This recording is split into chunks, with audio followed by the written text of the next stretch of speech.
उनके कलम का मदिराचल था, मदिराचल पर्वत था, उससे उन्होंने ज्ञान की पूरी गंगा को, पूरी गंगा नहीं बल्कि समुद्र को उन्होंने मथ डाला और उस मंथन से जो चीजें निकली हैं हम लोग उनको भी संजो नहीं पा रहे हैं। मैं इसलिए कह रहा हूं कि जो मौजूद लिस्ट है उनकी किताबों की, उनकी पुस्तकों की, वो लगभग 150 के आसपास पहुंचती है और जो किताबें आज की डेट में मौजूद हैं या जो उपलब्ध हो पाई हैं वो ज़्यादा से ज़्यादा 100 के आसपास है। 40 से लेकर 50 पुस्तकें ऐसी हैं जिनकी निरंतर मैं खोज कर रहा हूं, लेकिन अभी तक वो उपलब्ध नहीं हो पाई है। आज उसी विराट व्यक्तित्व की वर्तमान परिवेश में क्या प्रासंगिकता रह गई है, क्या रिलेवेंसी है, उस पर चर्चा के लिए हम लोग यहाँ पर एकत्रित हुए हैं।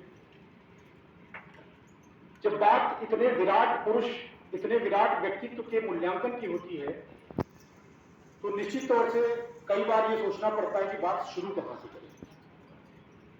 वो व्यक्ति जिसने निरंतर लिखा, जितना उन्होंने घूमा, जितना उन्होंने देखा, जितना उन्होंने पढ़ा, उतना ही उन्होंने लिखा।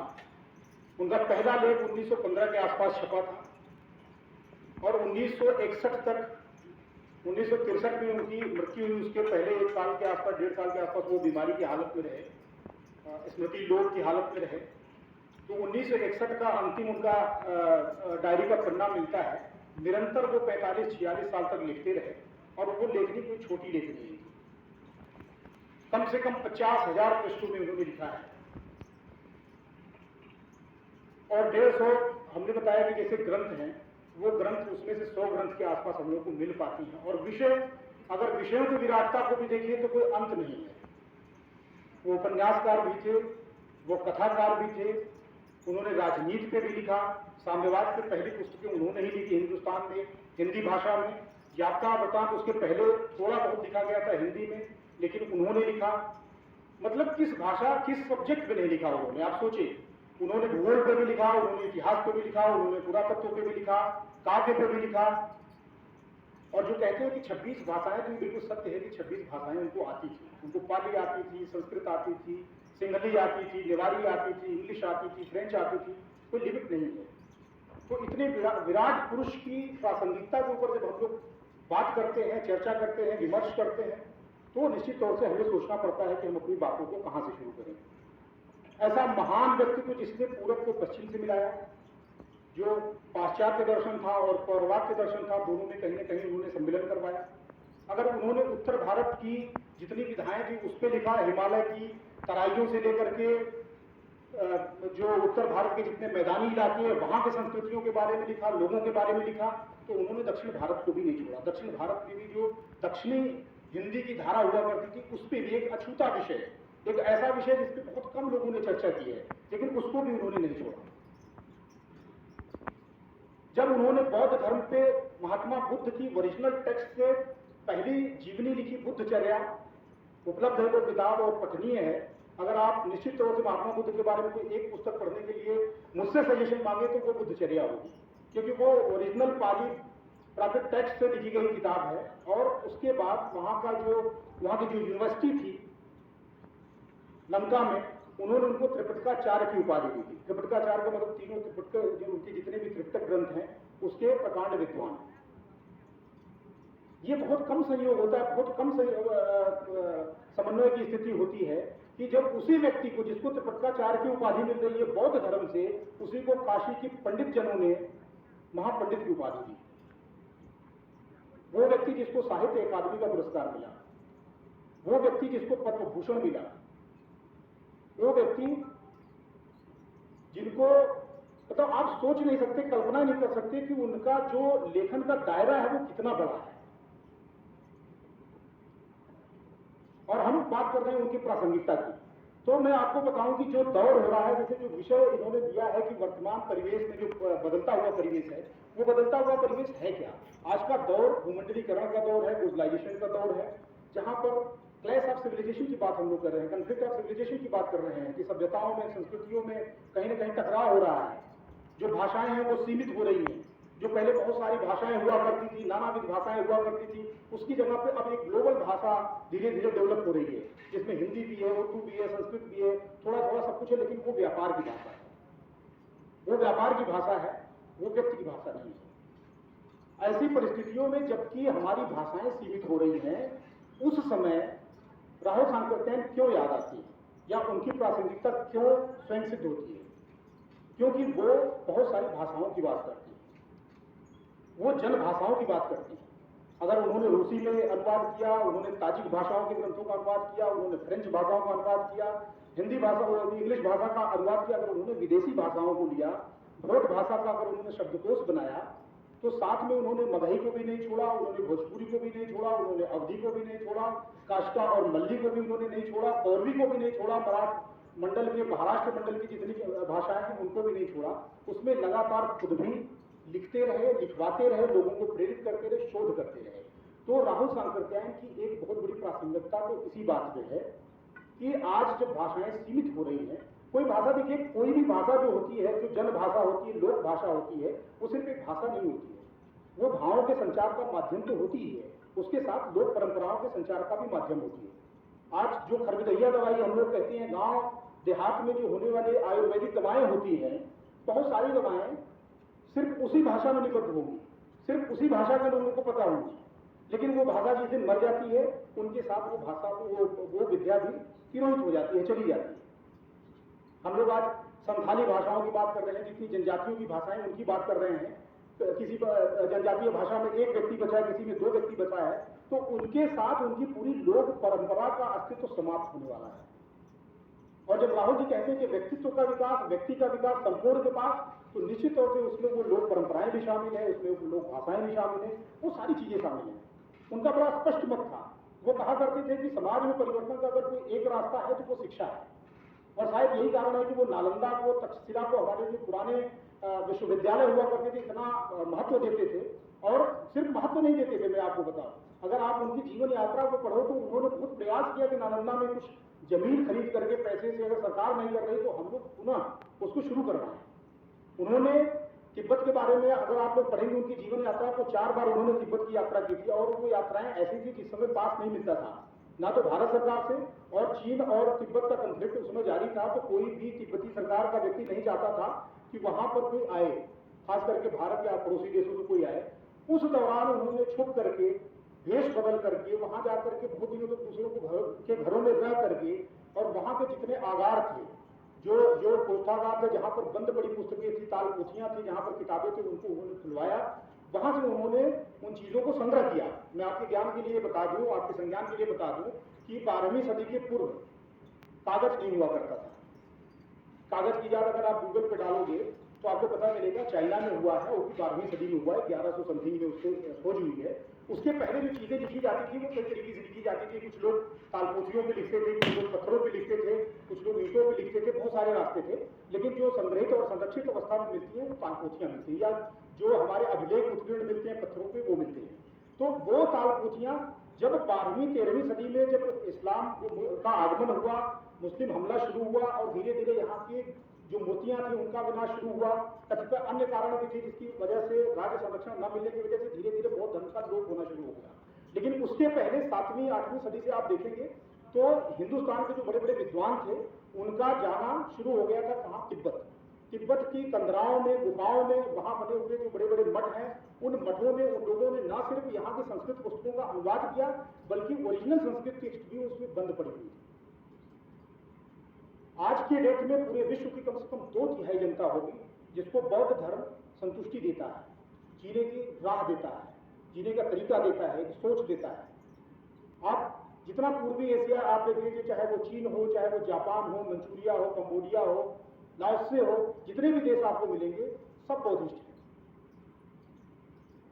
उनके लिए कुशीनगर को देखना, उनके लिए लुम्बिनी को देखना, उनके लिए सारनाथ को देखना एक बहुत बड़ी जीवन की लालसा होती है। जैसे हम लोगों के लिए काशी जाना, मुसलमानों के लिए मक्का मदीना जाना, वैसे ही उनके जीवन की लालसा होती है। और जब वो जानते हैं कि ये आदमी उस भूमि से आया जहाँ पर शाक्य मुनि का जन्म हुआ था, जहाँ महात्मा बुद्ध की पैदाइश हुई थी, तो वो आदमी आपके हाथ को चूम लेता है। उसको ये लगता है कि आदमी उस रजगण से आया है, उस भूमि से आया है, उस जमीन से आया है जहाँ इतना बड़ा विद्वान, इतना बड़ा मानवतावादी विद्वान, विश्व का मानवतावादी विद्वान, अहिंसा को सबसे पहले हिंदुस्तान की धरती को प्रतिष्ठित करने वाला विद्वान जन्म लिया। और वो पूरे विश्व को आप्लावित कर देने वाला, पूरे विश्व को अपनी विचारधारा में, अपनी विचार सरणी में बहा ले जाने वाला बौद्ध दर्शन हिंदुस्तान की धरती से 13वीं सदी के बाद खत्म हो गया था। राहुल सांकृत्यायन वो पहले व्यक्ति हैं, और या तो उनके साथ के भदंत आनंद कौशल्यायन, जगदीश काश्यप, जिनको उन्होंने ही ट्रेंड किया, या जो लोग उनके साथ के थे, समकक्ष थे, तो लोगों ने फिर से पाली बौद्ध ग्रंथों का, संस्कृत ग्रंथों का अनुवाद किया, उसको पढ़ा और उसकी खोज की। भारत का दर्शन कोई छोटा दर्शन नहीं है, विश्व के दर्शन में अप्रतिम स्थान रखता है। हम वेदों से शुरू करें, उपनिषदों से शुरू करें, वेदांत से शुरू करें, स्मृतियों से शुरू करें, हमारे जितने पुराने वाङ्मय हैं वो कोई छोटी चीज नहीं है, वो विश्व वाङ्मय का एक बहुत बड़ी निधि है, बहुत बड़ा आधार है। और उस आधार को, जो उसमें से कुछ पार्ट किसी कारण से गायब हो गया था, विलुप्त हो गया था, उसको उन्होंने महात्मा राहुल सांकृत्यायन जी ने अपनी मेहनत से जाकर के वहां से खोजा, निकलवाया। काशी प्रसाद जायसवाल का नाम आप लोगों ने सुना होगा, खास करके जो पढ़े लिखे लोग हैं। इतिहास में बहुत बड़ा नाम है, और इतिहास को उन्होंने नया नजरिया दिया, नया तरीका दिया। काशी प्रसाद जायसवाल बिहार के रहने वाले थे। काशी प्रसाद जायसवाल बहुत अभिन्न मित्रों में से थे राहुल सांकृत्यायन जी। वकील थे पेशे से, वकालत करते थे, इंग्लैंड में पढ़े हुए थे, लेकिन वो जो विद्वत लोग होते थे, विद्वान होते थे, उनको सपोर्ट करते थे, पैसा देते थे, खर्च करते थे, जो भी चीजें होती थी करते थे। उन्होंने अपने एक लेख में इस बात को उल्लेख किया है कि राहुल सांकृत्यायन ने जिन 150 जो तालपोथियां वहां से उठा करके ले आए थे, 150 ग्रंथों का जो उद्धार किया था, जो वहां के मठों में बंद हुआ करती थी, उसमें से 50 ग्रंथ तो ऐसे हैं कि अगर उसमें का मात्र एक ग्रंथ भी कोई खोज देता तो वो विश्व स्तर का विद्वान माना जाता, वो विश्व स्तर का मनीषी माना जाता। और राहुल सांकृत्यायन ने तो 50 ऐसे ग्रंथों की खोज की है। 22 गधों पे लाद करके वो तालपोथियां वहां से ले आए थे, और किस निर्जन और दूर स्थानों से लेके आए थे।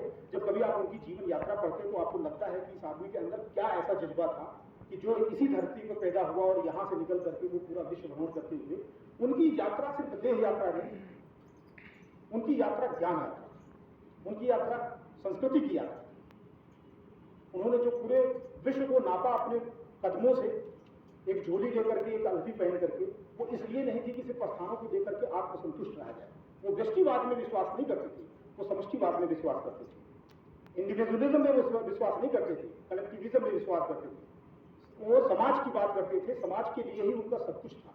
अगर उनके पूरे दर्शन का निचोड़ निकाले, पूरे इतिहास का निचोड़ निकाले, पूरी कहानियों का, पूरे उपन्यास का, भाषा का, कोश का, सारी चीजों का अगर आप निष्कर्ष निकाले तो सिर्फ एक चीज है जो हमेशा कॉमन मिलती है, जन, लोक।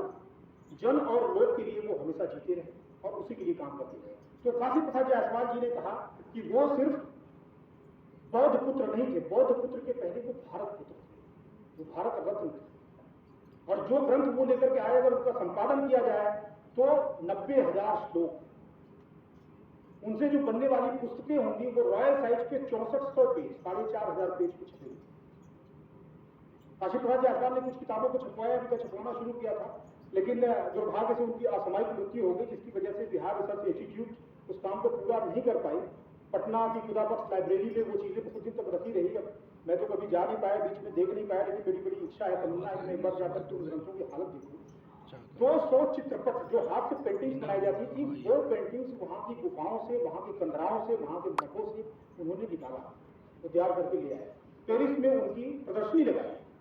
उस समय जो इंटरनेशनल मार्केट में उनकी कीमत थी वो लाख में थी, 1000 में नहीं थी, लाख में थी। ये उस दौरान की बात मैं कर रहा हूँ, 1940 के दशक की। अगर उस समय वो बेचते, उनकी बड़ी इच्छा थी कि इसमें से कुछ पेंटिंग्स बेच करके मैं नालंदा में जमीन खरीद करके और फिर से उस विश्वविद्यालय को स्थापित करूं।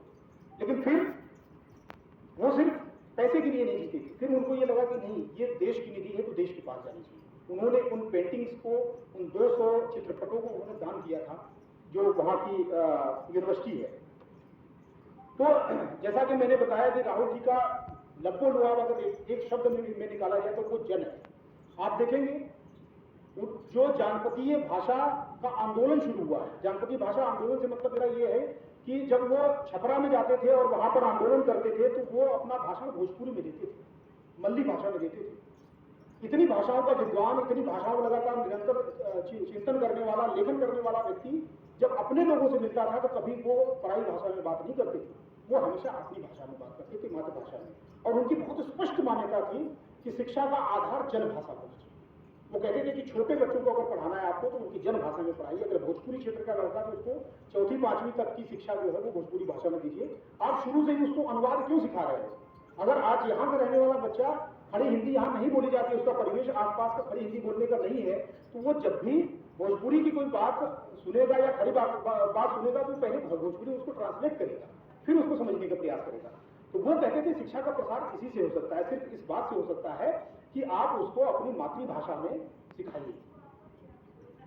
पूरे आंदोलन का उन्होंने सत्या गुप्ता का नाम आता है जिन्होंने कौरवी भाषा का बहुत बड़ा संग्रह तैयार किया, उसकी उन्होंने पीएचडी की, 400 साढ़े 400 पन्ने की पीएचडी उनकी आज भी आपको अगर गूगल पे सर्च करेंगे तो मिल जाएगी आर्काइव पे। कौरवी भाषा के जितने गीत थे उनको उन्होंने संग्रह करके उनका उसको लिखा। जब राहुल सांकृत्यायन जी कुछ समय के लिए नैनीताल में रुके थे तो वहां पर एक बुजुर्ग महिला रहा करती थी जो कि मेरठ की रहने वाली थी, मेरठ क्षेत्र की रहने वाली थी, 80 साल की थी। तो जैसे इनको पता चला कि ये 80 वर्ष की हैं, इनको बहुत सारे गीत आते हैं, तो राहुल जी ने उनके पास बैठ के वहां की जो कहानियां थी उनको लिखा, वहां के जो गीत थे उनको लिखा, और आज हिंदी की कविताएं और आज हिंदी की कहानियां ऐसे करके उन्होंने पुस्तक उसके प्रकाशित करा। क्योंकि उनका मानना था कि जो संवर्धन है, जो विकास है, व्यक्तित्व का विकास है, वो तभी हो सकता है जब उसकी लोक भाषा में दिया जाए, उसकी जन भाषा में दिया जाए। मुझे याद है कि जिस समय मैंने ट्रेनिंग शुरू किया था एनसीए में हैदराबाद में, तो बीच में हम लोगों को एक बार आना पड़ता है, डीपीटी फर्स्ट होती है डिस्ट्रिक्ट मेडिकल ट्रेनिंग में, बनारस में आया था। तो वहां से कम मैं 20 कैसेट बिरहों की और लाचारी की जो कजरी है उसकी खरीद के ले गया था। क्यों ले गया था? क्योंकि मैं सारे भाषाओं में गीत सुनता हूँ, लेकिन मुझे वो आत्मिक शांति नहीं मिलती जैसे भोजपुरी में, क्योंकि वो मेरी मातृभाषा